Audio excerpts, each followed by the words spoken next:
चित्त का विष कम होता है।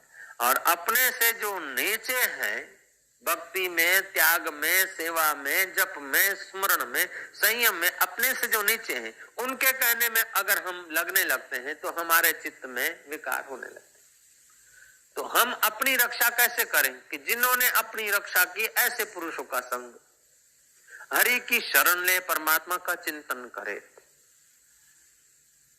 एक ऑडिट ऑफिसर था, बड़ा ऊंची लेवल का था। वो तालुकों की, राज्य की जाकर ऑडिट करता था। और एक महापुरुष के चरणों में गया और उसके दर्शन, महापुरुष के दर्शन करके ऑडिटर के चित्त में हुआ कि बाबा जी से कुछ अपने उद्धार का रास्ता पूछे। बाबा जी को प्रार्थना किया कि महाराज कृपानाथ कुछ कहिए मेरे लिए। बाबा जी ने कहा क्या कहें, आप तो बहुत जानते, बड़े ऑफिसर हैं, बड़ी ऑडिट करते हैं, सब कुछ जानते हैं, बड़े साहब हैं, बड़े साहब को क्या सिखाया जाए। बोले नहीं महाराज, आप कृपा करके मेरे को कुछ बताइए।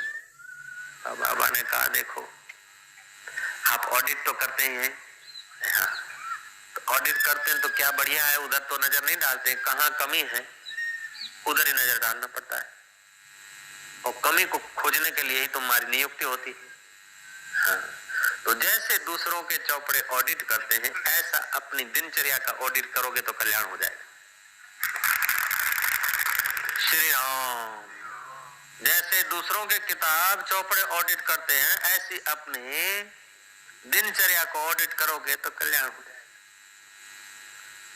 महाराज अपने चित्त के विचारों की ऑडिट उन्होंने किया, बुद्धिमान तो थे, दिनचर्या की ऑडिट करते थे तो देखते थे कि अरे किसी की चाय पीना, किसी का कुछ खाना, किसी का कुछ, ऐसे चित्त मेरा मलिन हो जाता है। और जो दूसरों को फुसला के बड़े बड़े पदों पे पहुंच जाते हैं, ऐसे ही राजकारणियों की खुशामद करता हूं तब तो मेरे को प्रमोशन हुआ। और जिनकी कुर्सी का कोई भरोसा नहीं है, उनकी इतनी खुशामद करता हूं, और जिसकी खुशी सदा के लिए अटल है, वो परमात्मा मेरे पास है, उसके लिए मेरे पास टाइम ही नहीं, मैं कितना भागा हूं।